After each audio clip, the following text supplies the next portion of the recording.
This project started as a dream, but dreams don't build themselves.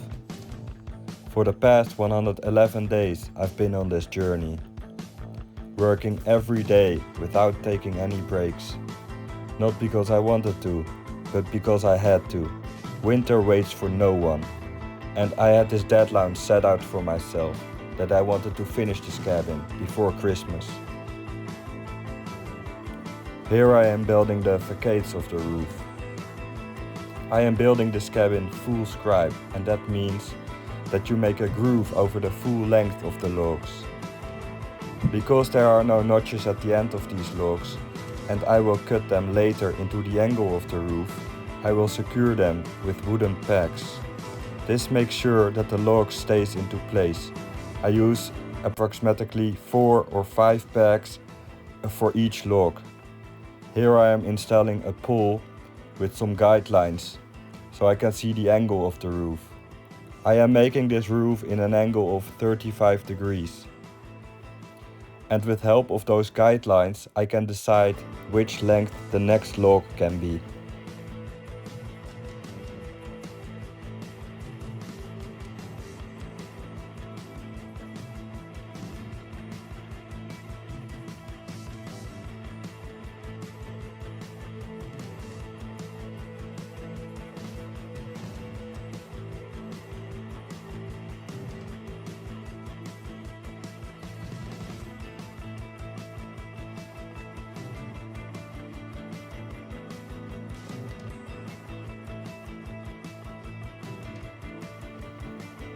Working in the dark is very tiring for longer periods of time. Also because you got the aspect of the slippery logs with the snow and the ice on them. Most days were 10 or 11 hours straight. There is also this really peaceful feeling about working in the dark. I believe it is easier to get in the flow, and you can just go.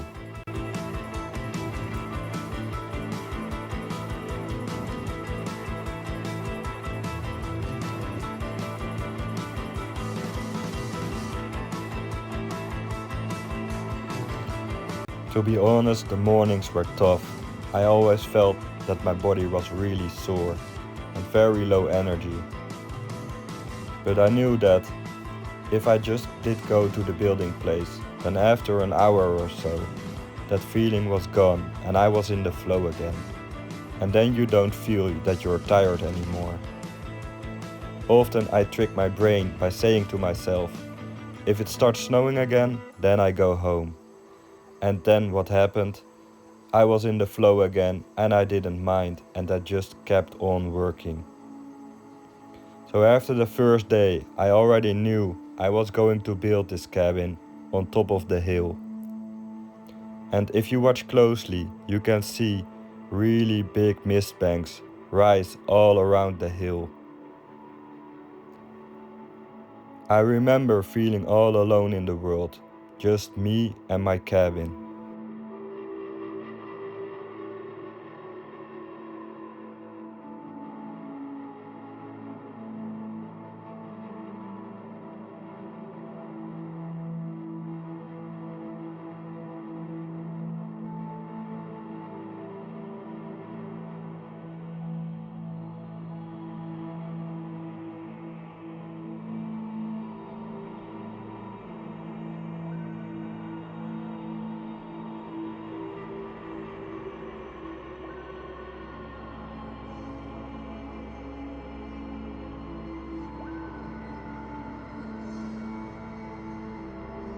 When the sun disappears, a new world emerges.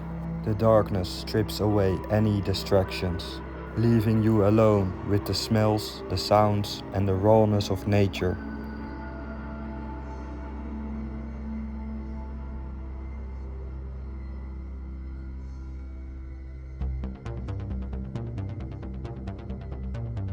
I believe the most important thing with a project like this is to take it day by day. I celebrated every small victory, even when I thought that I didn't make that much progress. Could be anything really, a crooked log that you made fit perfectly, or a solution that you came up with.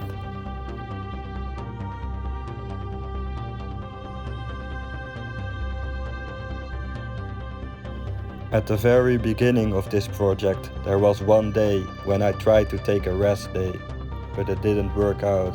All I could think about was the cabin, so I learned to adapt. Every day I did go to the building place, but I started to work really slowly, and as I progressed, I increased the workload to how good I felt that specific day. This worked great, and often I'd surprise myself by the work that I could get done that day.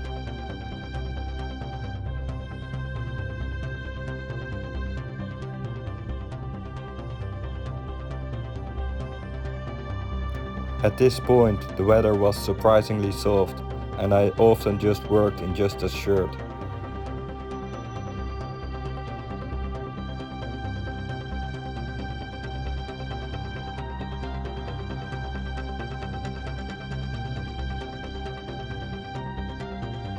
I used an axe to turn the logs in the right position.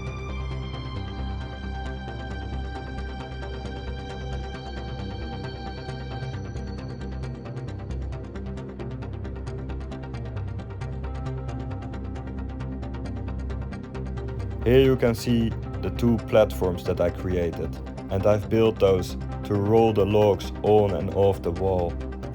And I used logs that I wouldn't use for the roof. And because the logs get shorter and shorter, I could place the logs on the platforms that usually couldn't fit on the wall.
For insulation material, I use linen for the whole cabin.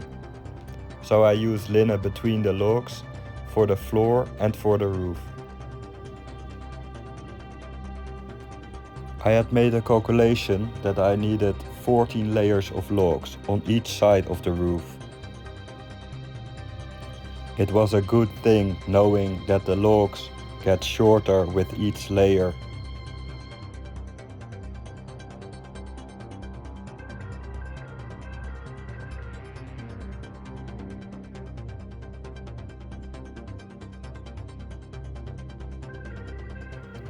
Here you see me scribe the log, and after that I will cut it out with the chainsaw.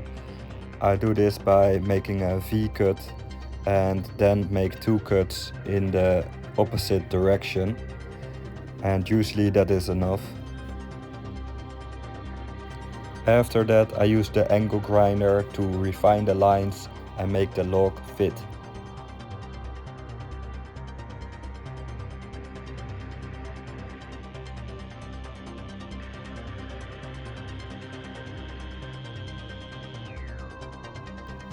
Here you see me drill the holes and put in the wooden pegs. These pegs make sure that the logs stay into place.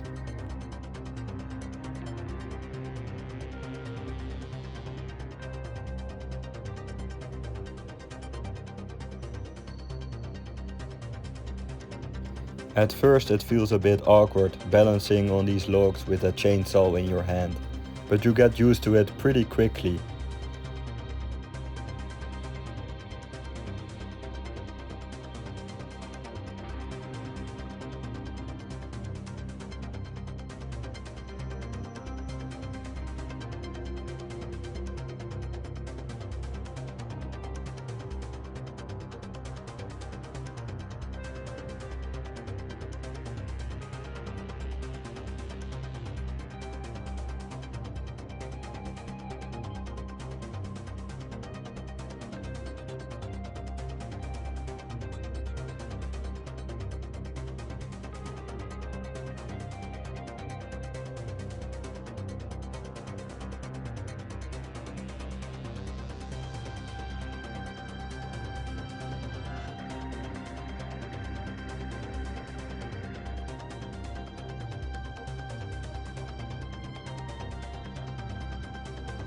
To double check my calculations, I made a mall of the roof. This way I knew exactly how long the logs could be, and also with the next layer you can push the logs into the corners of the triangle, and then you know exactly where the carriers of the roof need to be.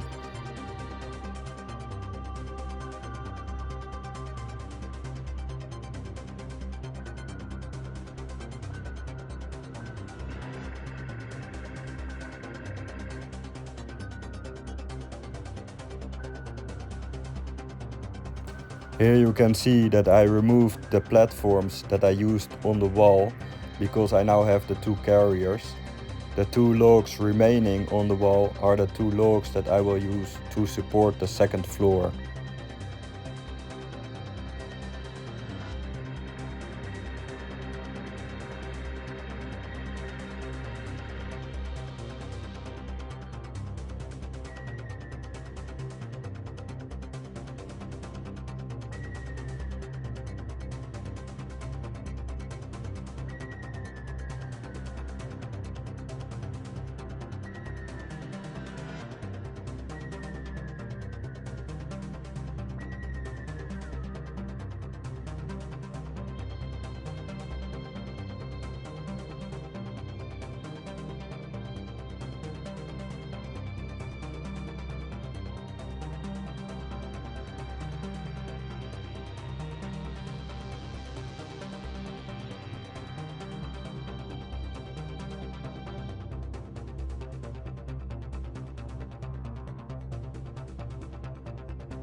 Here I am making the last 4 notches of the cabin.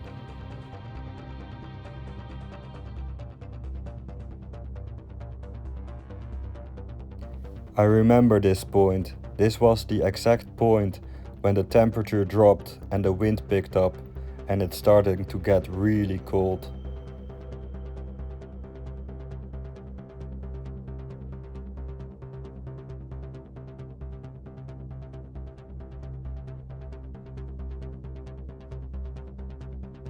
The nice thing about balancing on these logs is that from day one the height increases slowly, so you get used to it slowly too, and before you know it you're working at 4-meter height without any fear of falling.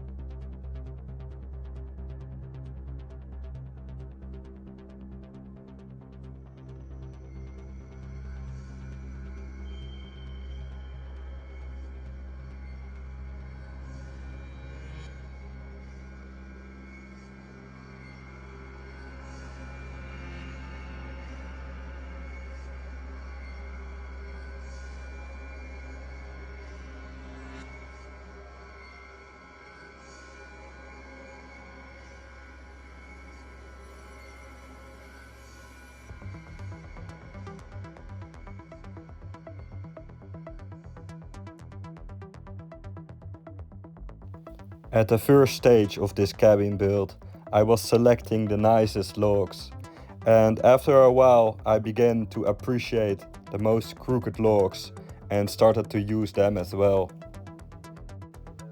I think it adds great character to the cabin, and after all it is not so difficult to put them nicely on the wall.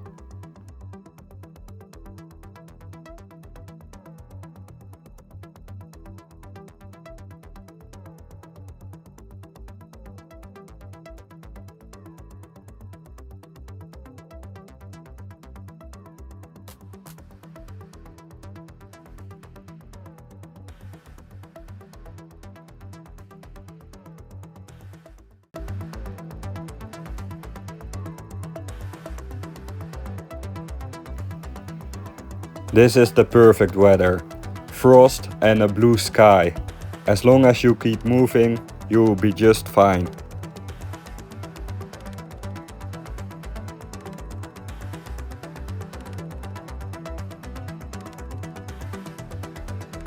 From the ground to the top, this cabin stands a little over 5 meters tall.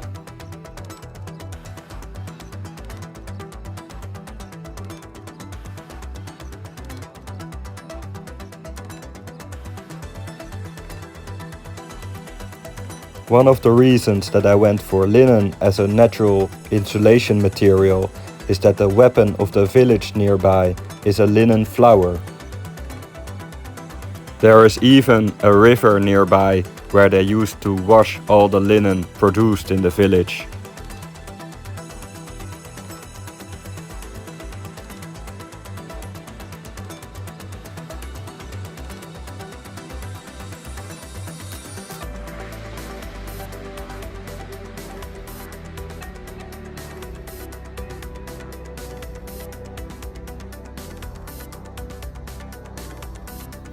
Here you can see how high the highest point of the sun is midwinter.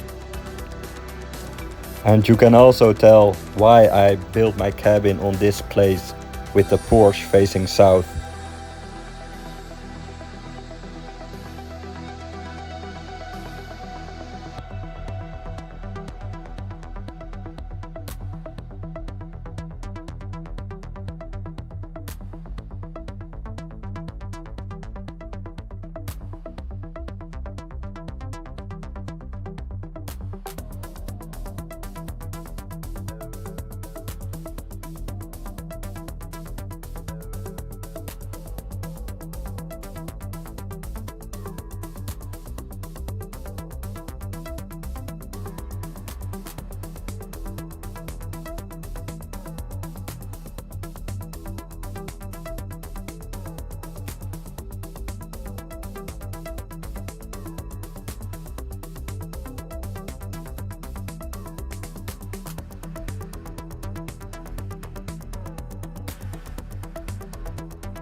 The last part of the roof couldn't go fast enough for me.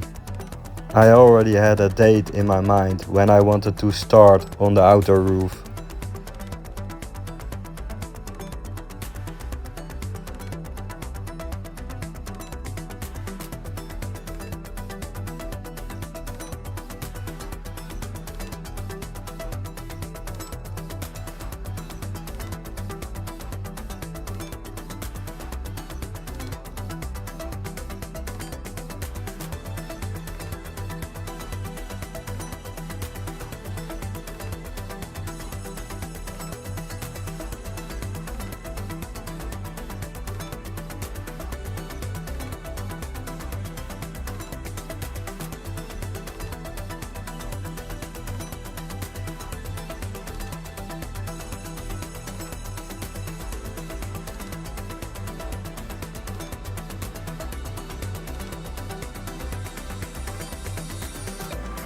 Here I'm making the last preparations before the top log, a big moment.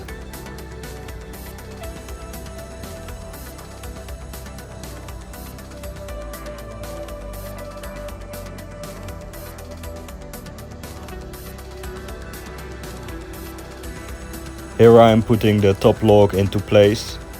I checked if it was in line with all the other 4 carriers.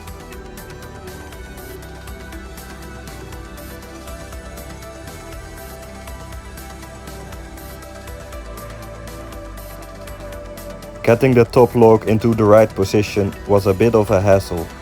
It's a good thing you only have to do it once.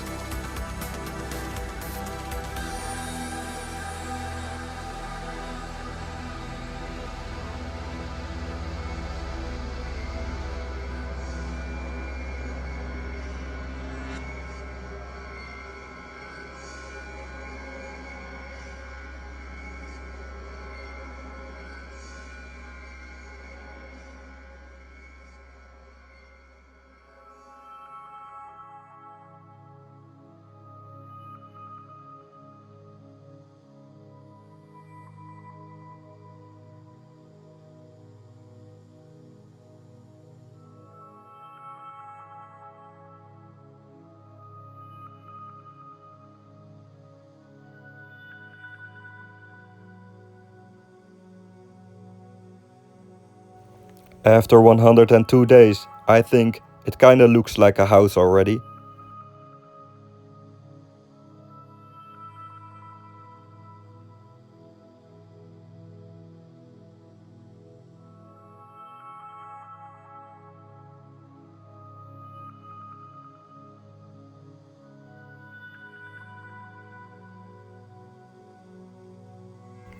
Although the snow did slow me down a lot, I just kept on going, and now I'm preparing to make the roof in the inclined shape so I can begin on the outer roof. One downside of the snow is when you slide over the logs, your ass gets wet and it just feels all day like you have shit yourself.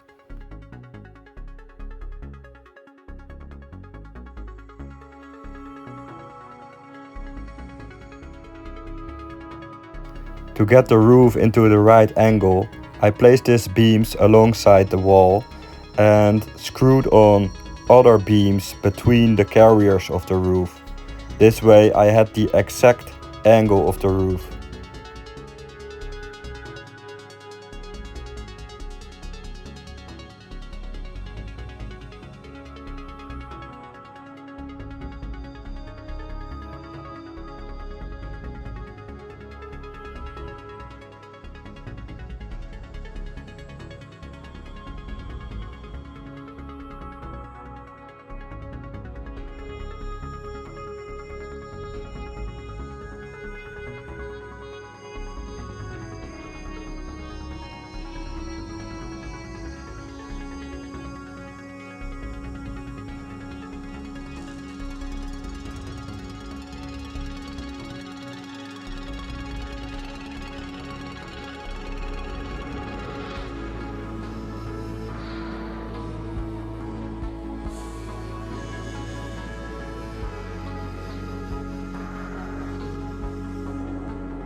At this point there was something going on with my chainsaw.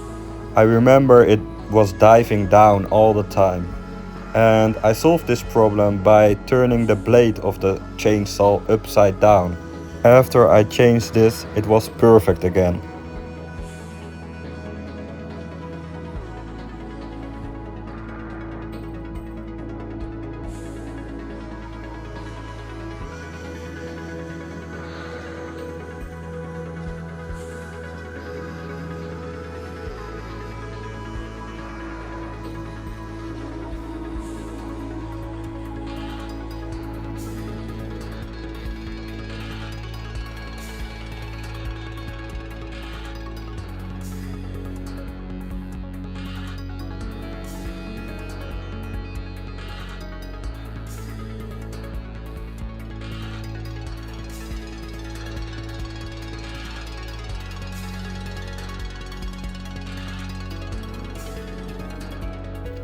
I remember feeling so tired, but I just needed to push through because I had an appointment the day after to start in the morning with the outer roof. My philosophy during this project was always, you work until it's done, not till you're done.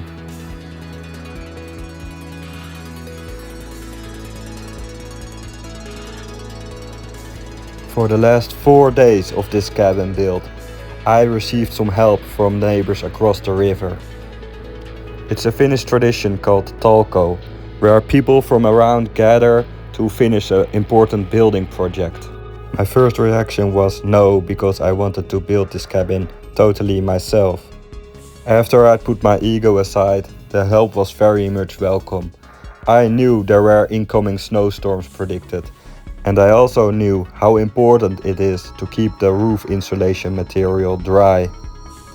Now there was a new challenge, guiding 3 men who cannot speak a word of English. It all worked out in the end, and we had a great time together. The construction of the roof is quite simple.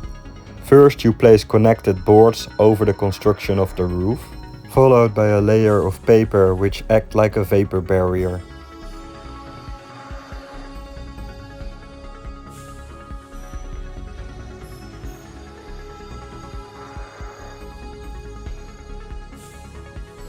Then you get the beams that give the strength to the roof.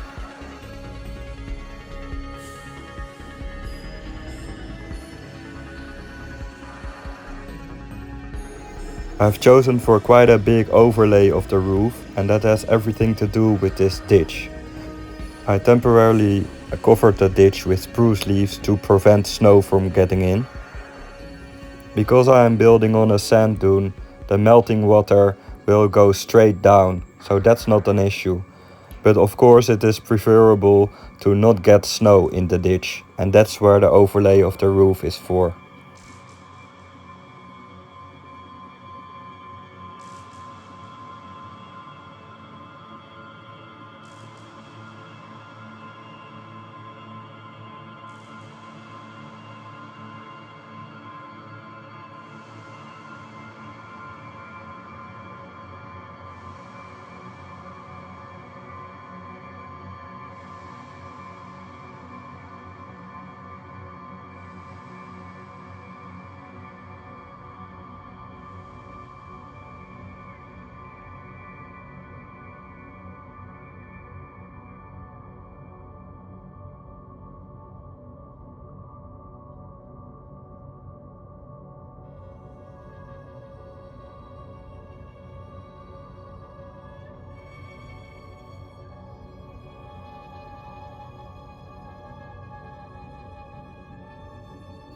In between these beams, there is a 15 centimeters thick linen insulation placed.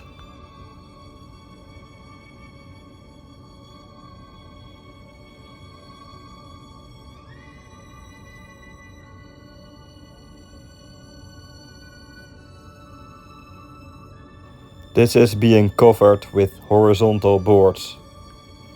Never in my life I have used so many nails in one day.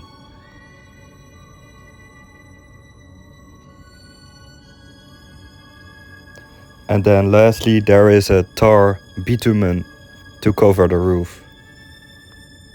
What a crazy ride this has been. 111 days I've been working on this cabin. It feels surreal when I think about how it looked the first day when I arrived. For me, this cabin isn't just a shelter, it's a testament to my power of resilience, determination and human spirit. And as Christmas approaches, I know this cabin will be ready for whatever the winter brings. Thank you for following my journey. I hope to inspire you to reach your own goals, big or small. Because if I've learned anything, it is that the hardest paths often lead to the most rewarding destinations. My journey is also about learning and growing in the technical field, and therefore I want to ask you to comment one thing you like and one thing you didn't like about this video. This way you help me to improve faster and make better videos for you.